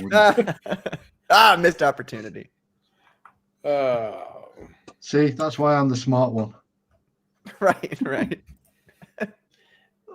In the US, when you hear anybody with an English accent, we automatically like up your IQ by like 40 points, even if it isn't actually that high. Like, shit! Like in our book, we hear you, like, and we're like, you're like a 240 IQ. Yeah, I That's was just going how to it say, works. my accumulation, yeah, pushing that, yeah, getting close to 240 then. Awesome.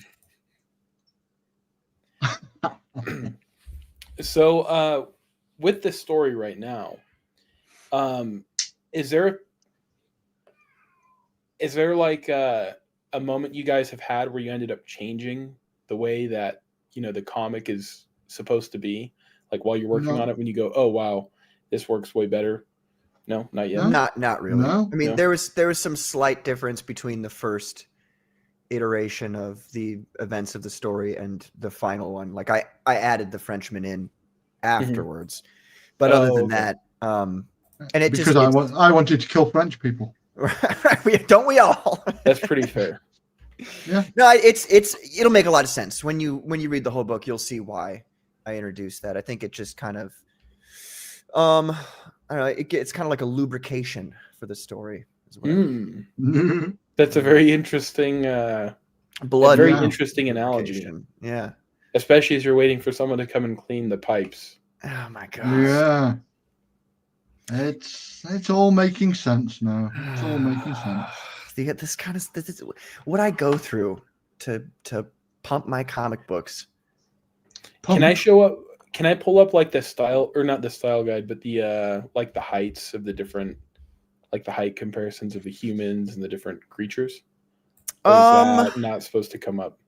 Let's not write. Okay. yet, I would say. Okay. Yeah. Just want Bring it up.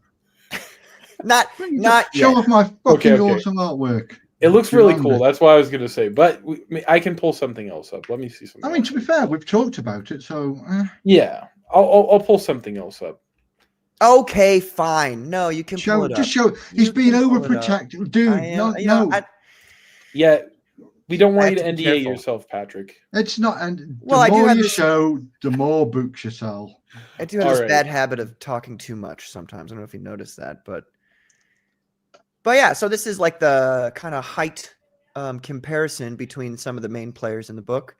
You've got Seneshween, Standing Waters as an old man, Lily, and then 3 giants there from the Sitka tribe, and then the Wetiko itself. So kind of showing you like how big these things actually are in comparison to one another. Wetiko's way less gnarly there.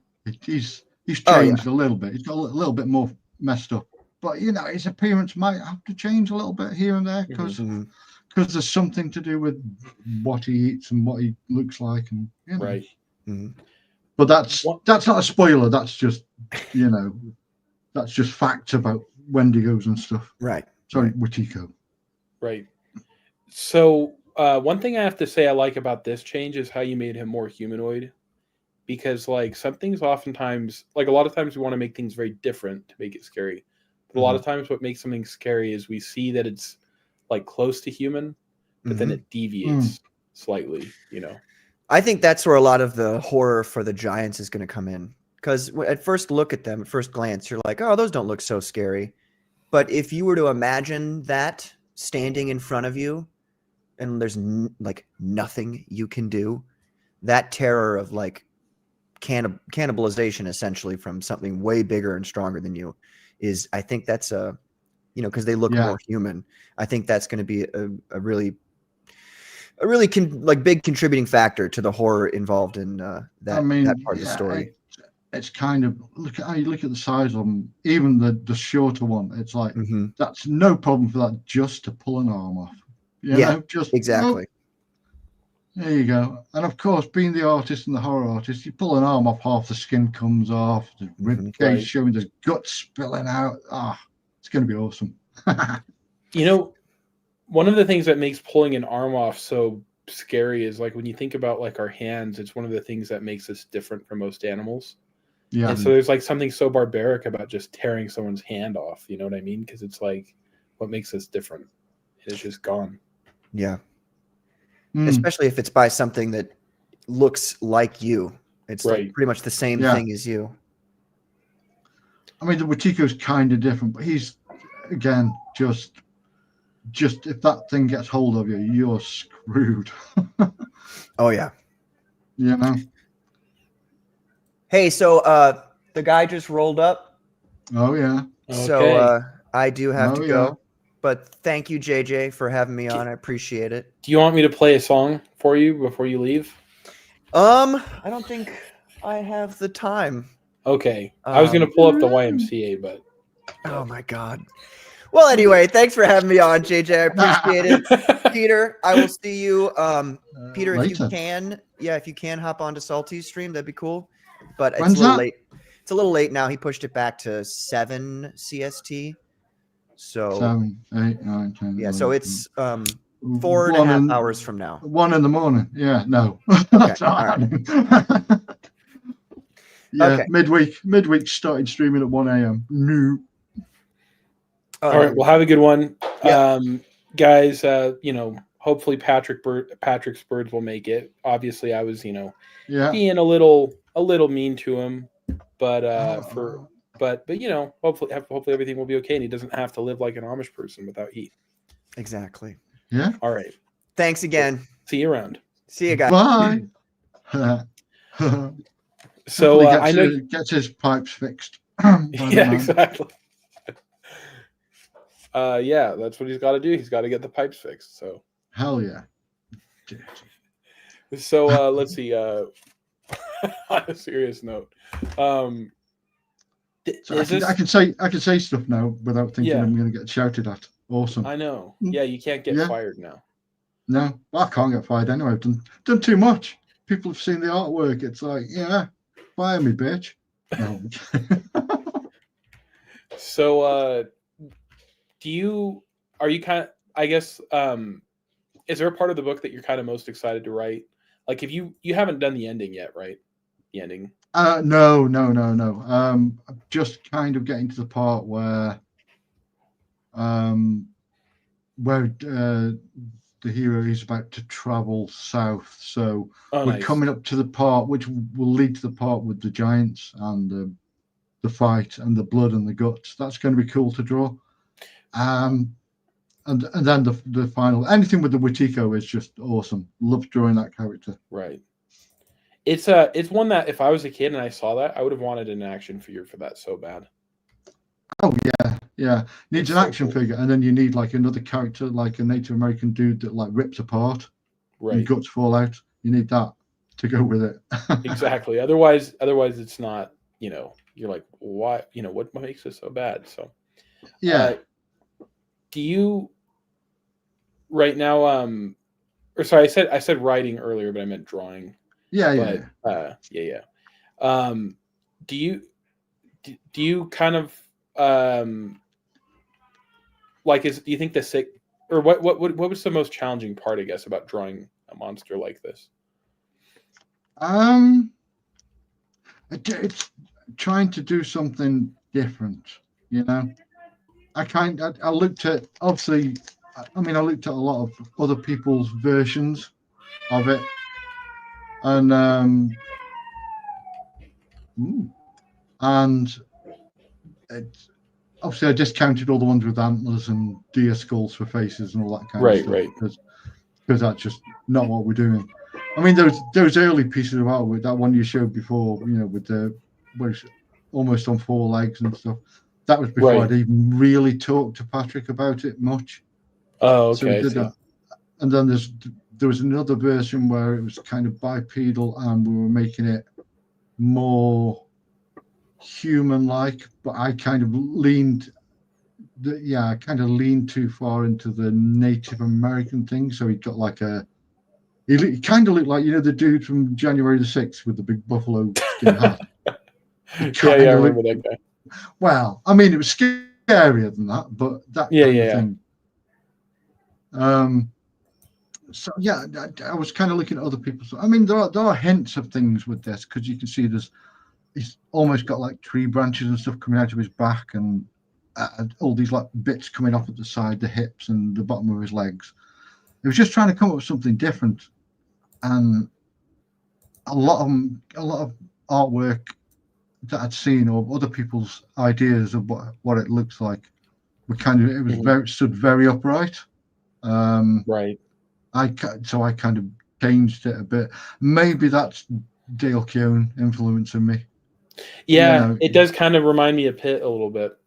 I mean, yeah, it's I try to avoid looking at other people's artwork, or Yeah. like if someone does a process video or what, I avoid that stuff like the plague, because I don't want to suddenly start doing something someone else does. Right.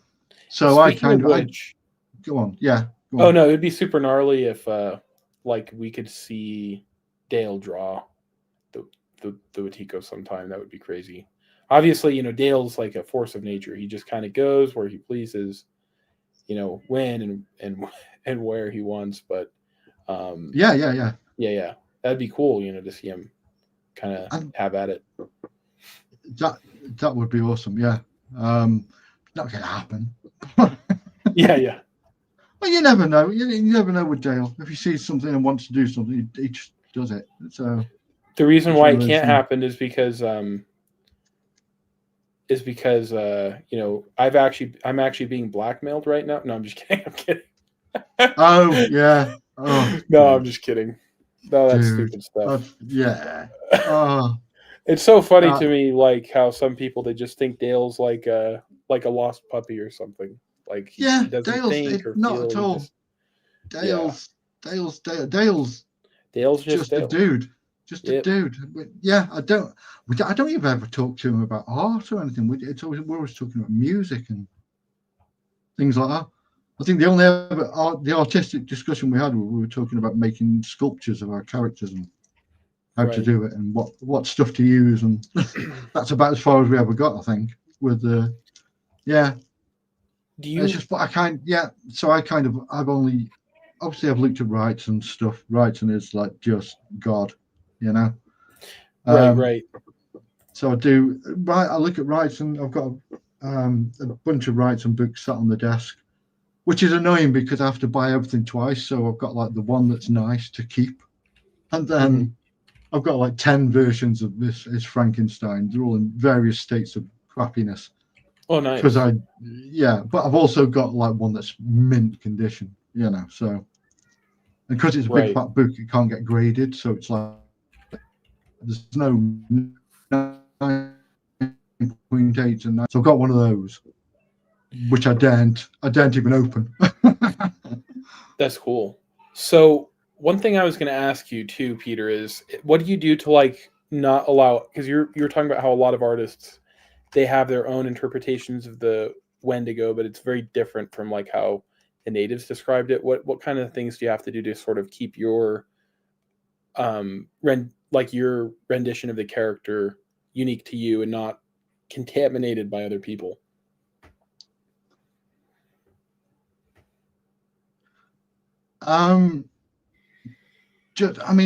Like I say, I kind of looked at all that stuff, and you just kind of have to discount it and put it out of your mind. And if I start doing something on it, and I'll look at it afterwards and think that's kind of like that other thing, so I'll just scrap it. You know, a day's worth of work. But I'm not interested. Not interested in coming even close to what other people do. I mean, maybe there are versions of it that kind of look like this out there. I hadn't seen any. I didn't see any. I kind of wanted it. I mean, with the face and stuff, I wanted it to look just no real emotion to it. Yeah. Right. You know, a lot of people will draw it and it's looking really evil. I really did that spaz out? Yeah, it did a little bit, but I think I was able to get. You're saying that they were trying to draw it to look evil. Yeah. So a lot of people draw it to look evil, and everything I've read about it's not. It's just. I mean, obviously, it's just an embodiment of. It's an excuse. It's something to blame our human downfall, failings on. So it's whenever something happens, like cannibalism is going on. Oh, it's not the people. It's this spirit. It's this creature. It's this. You know, it's a scapegoat to use. People not wanting to admit that they're doing nasty shit. And to kind of also, I think sometimes too, it might be kind of, you know how like nowadays a lot of times when someone commits a crime, people try to blame someone else, right? Oh, Exactly. society made him do Yeah. it, you know. Yeah. Yeah, it's kind of Well, that same mentality. those are kind of the mythological creatures of our time. It's like society did it, the racists did it, the this, the Yes. that, the you know, it's just a scapegoat, and it's not that I would ever say the mythology of all these great nations is bullshit, but you know, it's the same thing. It's just it's a way of not taking the blame for shit that is your own fault. You know? Right. Yeah, exactly. It's just like a scapegoat. So Ripoff Yeah. first has a question here for you. You said, for Gilmore, like me, once you've broken your back of drawing a character, do you often find yourself wanting to involve the design, but you can't because you've already gone too far in it? A curse I have. Yeah. I don't know. I'll design something and then, I mean, I've shot myself in the foot with the Wetiko because it's really detailed, but I'll kind of design something with knowing that I'm going to have to draw this thing like 1,000 times from different angles. That was also one of the harder things to do with the Wetiko, figuring out what it looked like from the side and what it looks like when it's running. I mean, it doesn't really run, so it just kind of, you know, in say something like Friday the 13th, how Jason, you don't see him chasing people. He'll just be walking and magically just be catching up with them. Yes, It's yes. kind of that thing. So the Wetiko never really, it doesn't look like it's exerting a lot of force. Yeah, yeah. It's just there. It's just it's just constantly just getting closer and following you and that kind of stuff, which is a part of the book. I'm actually after this. So the next page after this is the Wetiko devouring some guy. Right. That guy, you know, licking the bones clean and all that shit. And our hero is just like transfixed because it's like, what the hell? So he doesn't know what to do, and then he snaps to and runs.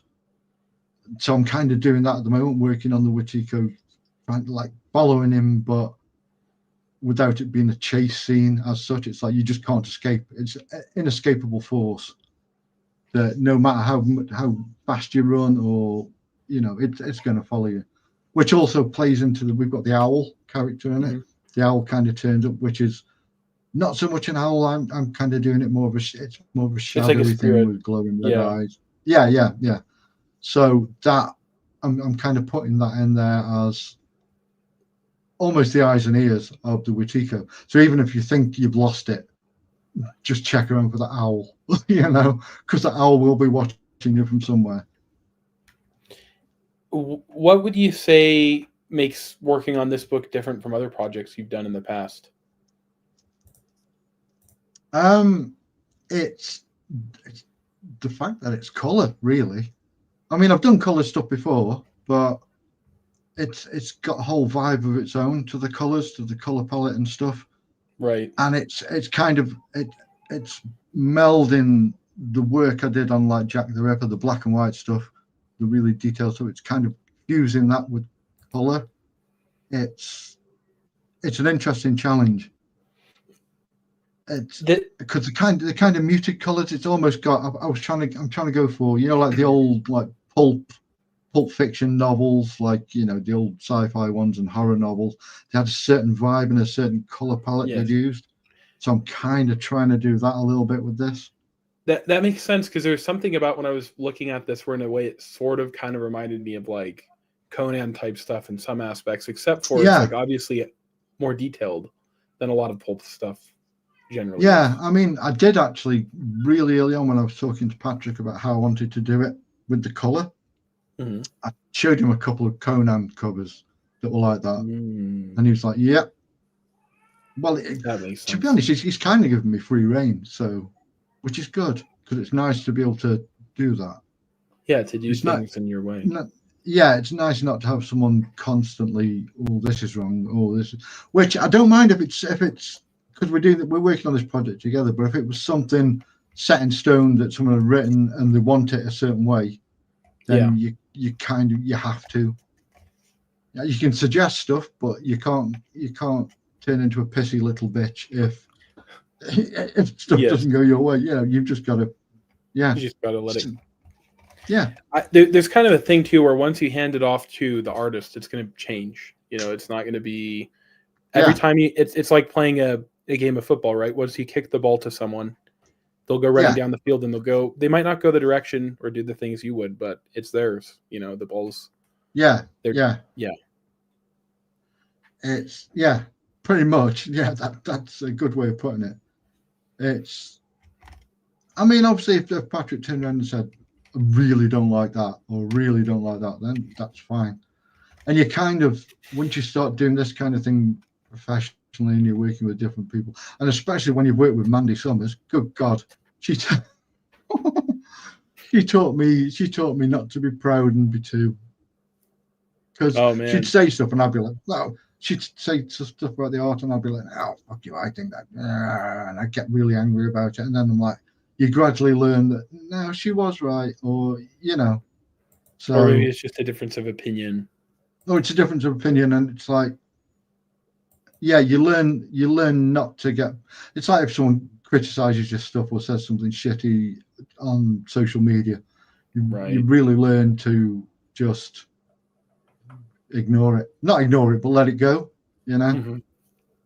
And that sounds like I'm being really mean about Mandy, but I'm not. Well, you're just explaining. You're just being candid about certain things. Yeah, it's like there was one thing we were working. I can't remember what it was, and I drew this guy, this kind of vampirish thing, and she literally just because we're friends and we know each other well enough not to get bent out of shape when we say stuff to each other. And she's just like, who the hell's this chocular looking motherfucker? That was all she said. That was all she said. Or it was something like, what's with the gay werewolf pause? That was another one. And it's like, anyone else, you'd be like, fuck you. But it's like, yeah, I know. I can do better. Yeah. And it's good because you do get better. That is how you get better. What was the name of the project you were working on again with Nasser before it canceled? Because I remember Brutus the Badass, and then the one he was working on with you, was it a sci-fi? No, it was a horror comedy all ages thing called Duck to Satan. So yeah. It is out there. I did like the first 20 whatever pages it was. I think it's 24 or 21 pages. I just eventually I was like, this isn't going to happen. It's a shame just to let it all sit there. So I just put a PDF out for everyone for free. Oh, that's cool. Which probably pissed him off. But to be fair though, I kind of wrote it. Yeah. Because the first draft he sent to me was just, no, you're not getting what I want to do. You're not understanding. It was kind of go on. Oh, it's just kind of funny how much Comicsgate's changed, because back then, if you were a nobody, like someone who didn't have a lot of industry experience, if you could just kind of pop in and you might get lucky and get a lot of sway. Yeah. Oh yeah, and it's not like that anymore at all. No. I'm glad I got in when I did. Right. Yeah, because if you tried breaking in now, I don't think it would be the same. It's got to be really difficult for people at the moment, and I get it. And I don't think it's anything that's happened purposefully. I don't think anyone's keeping people out or anything like that. It's just when there's so many people out there wanting the limelight and the attention and things like that. It's hard. It's hard to do. You can't, because at the moment, the way it is, if you show too much attention to one person, then someone else is getting bent out of shape. You know, it's really difficult.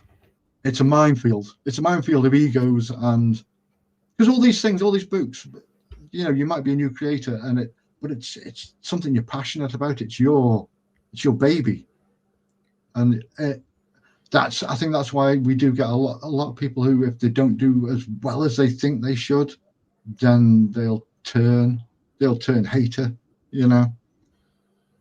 Right. I've seen that happen quite a few times.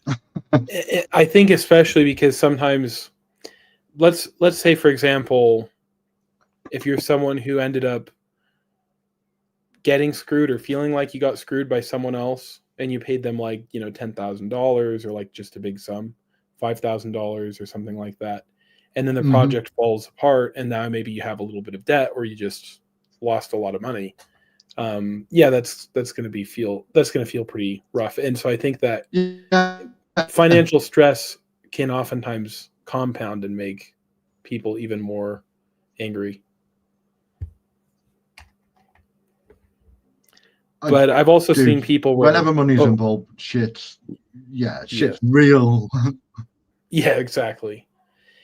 And that's, I think, where a lot of these people kind of break down is when it comes to money. But there's some people where they don't even have any of that. They didn't make a campaign or have money, but they're just a commentator or something, and then they flip. I think Yellow Flash is sort of an example of that a little bit. Yeah, I mean, like I still follow Flash. Flash follows me, but but I'm buddies with Umbrella guys, so it's all fun and games, and you kind of get stuck in the middle of stuff, and it's. I try to just be cool with everyone until they're a dick to me. Yeah. Then and that's the only way you can really do it. It's the problem is once you bark up too many trees, right, and you have too many people who hate you, then eventually you'll have to go. Yeah. Oh yeah, absolutely. Yeah, it's like an untenable situation. You can't win. You really can't win. It's so. Yeah, and I've come across that a bunch of times. There's been a bunch of people that's happened with, and I don't know. You just got to shrug. I mean, there's guys like, oh God, maybe I shouldn't do this. Oh, no, it's fine. Go for it. There's guys like that Alasmat guy, Wait, which one? Alasmat. Yeah. So I mean, he was tight with like me and Mandy and a bunch of other people early on. We helped that guy out a lot, and then I remember it just flips because I don't know why. Really don't. And they start saying stuff about people, and particularly I'm not white knighting, I'm not a simp, but I am super protective of Mandy because, well, we work together, we're friends, we've known each other for a long time, so people get.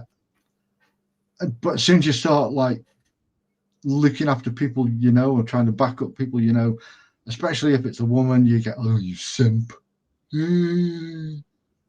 Fucking simp. And then you get stupid rumors spreading about blackmail and this. It's all just fucking noise. I'm surprised she's even still around after all the crap she's taken. She's tougher than people think. Well, and that she also keeps promoting people. Yeah. Which I'm like, absolutely. I'm kind of shocked. Like, wow, you're still being nice and promoting people. Doing Pimp My Comic after the amount of people who've been, coming after you and Shane. Yeah. It's like, that's very we used to do promo shows back in the day, and there was one in particular, I can't remember who it was. I'm not protecting the guy's name, I just can't remember who it was, but there was one guy, he was on with us, and like halfway through the stream after, got stuff to do. We're like, yeah, cool. 5 minutes later, he's on some other show bad mouthing, and then he's bitching about us on Twitter. And it's probably a show with only like 5 people watching anyway. We just made you like, $4,000, $5,000. Yeah. It's that's how it is. Some people shit like that really great. Some people, no matter how much you give them, it's never enough. And every problem they have, they want to blame something else. Like you said, it's like the Wendigo. You always want to blame something else. You don't want to actually look in the mirror and recognize, maybe I'm the monster, Maybe we're all the monsters, really. Exactly. Maybe I'm the problem. So that's crazy. But I think this is probably where we're going to cut it, because I know you have to go soon. Food. Hopefully I didn't keep you too late. No. Okay. Absolutely fine. But is there anything else you want to say before you head out?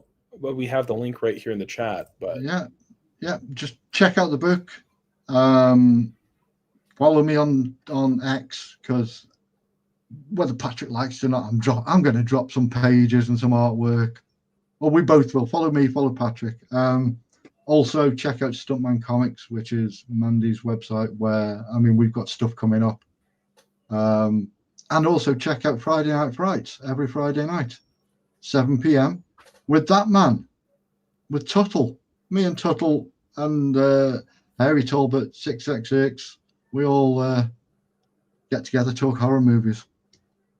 Yeah, well, apparently that might not be a thing anymore because here Tom Tuttle said life is too short for grudges unless it's that Talbot son of a bitch. Howdy, boys. They are besties. They do movie day on a Sunday together. Yeah, Sort of makes Talbot watch Woody Allen movies though. So yeah, it's great. Yeah, I need to try. I was trying to get Tom Tuttle on a while ago, and my life got busy and he wasn't able to do it at the time. But it would be kind of cool to get him on, and also maybe the other Friday Night Fright guys. Yeah, man. I usually stream on Saturdays, and this one wasn't super well announced. And some people aren't off. In the United States, today's a holiday, but not everywhere else. So no, well, yeah, I'm sure we can all turn up and be annoying and talk about nerdy horror shit and whatever. Yeah, no, that's fine. Yeah, it'd be great. Also, I've got a book with Tuttle. I'm doing. You do something really? I think we've talked about it. Have we talked about it? Shit, did I just let the cat out of the bag? I don't know. We're doing something. I remember that one. Yeah, we are doing something. I'm sure he's mentioned it. Okay. Yeah, he might have. I just didn't remember hearing that. But that's pretty cool. So yeah, Tom Tuttle's a great guy. Yeah, we're doing something. Both of you guys have been here for a long time, promoting, supporting, and then you've also been drawing and stuff, and it's cool. Tom's book that he did, 7 Amens Before Sundown, which is a great title. He had a cover done by Graham Nolan, which was pretty cool. Yeah. And me. Yeah, he did have one by you too. Yes, that is correct. I'm sorry. No, that's fine. That's fine. Yeah. No, Graham. Yeah, Graham did a cover. Let me see. Actually, I want to. 7 Amens Before Sundown. I need to hit up Graham and also Mike Barron because we all put out Wendigo books on the same day. Oh, really? Oh, yeah. Yeah. Yeah, she knew. So I need to hit them up, and we need to do a triple threat crossover cover. All 3 Wendigos. Oh, that would be cool. That would be cool. Yeah. Which would also mean looks so cool. Yeah, I get to do a cover jam with Graham Nolan and Pat Broderick. That'd be awesome. Oh man, yeah, I liked his Micronauts stuff actually. But yeah, no, it's cool. He's doing all this stuff by hand. I enjoyed Bronze Star, the first one as well. Mm-hmm, and yeah, he's doing it all by hand, just like you. So it's cool. It's incredibly detailed too. It is just so it's refreshing to see that kind of thing. Well, thank you so much for sharing that. And I was trying to find your 7 Amens Before Sundown cover, but I couldn't quite find it. I couldn't find the campaign. I didn't have the link open, so I don't want to keep you too long, unless you're okay for me to look for it a little bit. Otherwise. Let's see. Fund my comic. I can probably just drop the link in the chat if you want. Yeah, that would work. Fund my comics search engine is not the best. That's one thing I don't really like about it. Hang on. Got it. There we go. Yeah, private chat. That's the one. Yeah.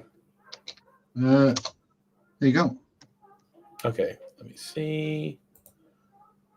Live. Let's see. Wait, how did I even? Okay, here we go. I see it now. Okay, let me pull it up.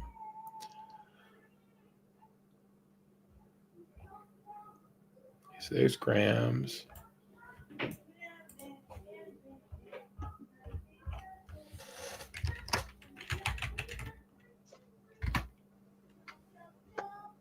There you go. Okay, I got it. Let me. Mm-hmm. Pull it up.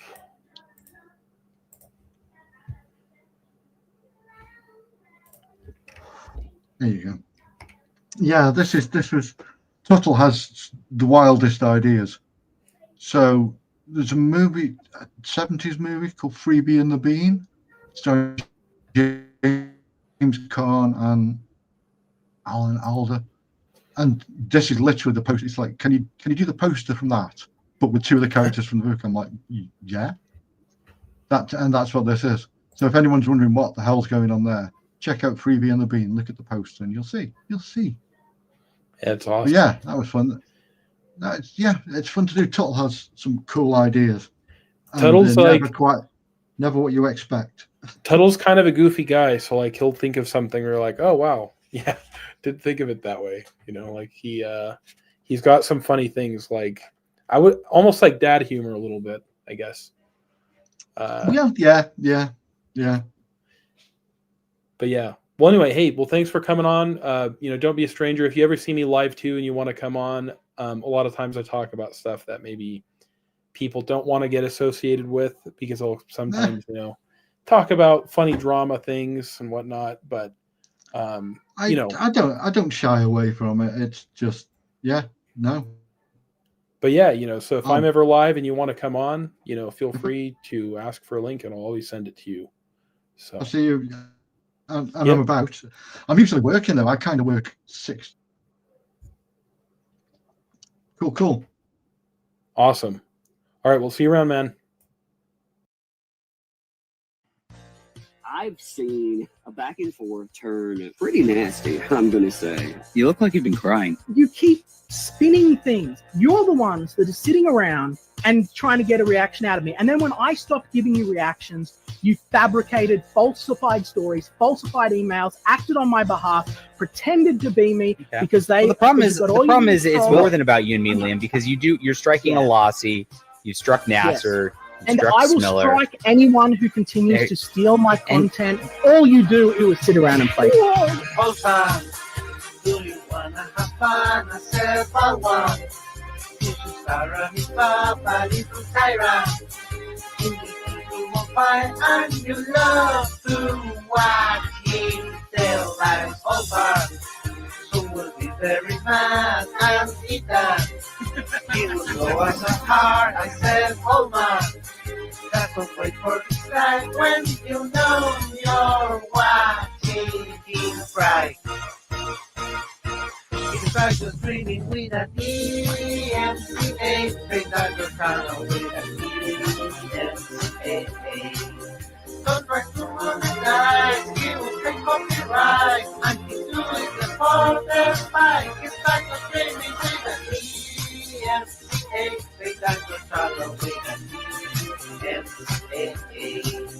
He will feel a rapport. I can scream your support. I can come with you swap like Already reported me to Nintendo because they don't understand the difference between my property and fucking Golden Sun. They're that retarded. Oh, you didn't know I knew about that, John? What? Oh, look at that in your face. Oh, Liam might know more than I'm the Liam, I've never reported your campaign to anybody. You're fucked, mate. You are fucked. I am going to bury you. I'm going to bury you and all of these parasites that have been trying to destroy my life for years and have been actively preying on the customer and creating outrage and manipulating. Liam, this is psycho. You Stop it. are a parasite. It's like you're dreaming with an EMCA. Think that you're kind with an EMCA. Don't try to monetize. He will break copyright. And he's doing the for their fight. It's like you're dreaming with an EMCA. Think that you're kind with an EMCA. He will feel a rapport. I can bring you to score. I can hope you swap like gold.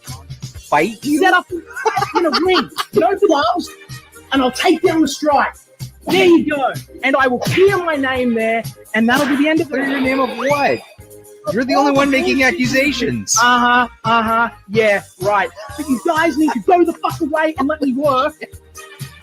And John, you've got to fight me. Or I'm not going to fight you, dude. I know you're not, because you're a pussy and you're a coward. I want the blood on my fucking hands of this fat loser. Thanks for your time. Oh man, that was something good. Oh, I like that.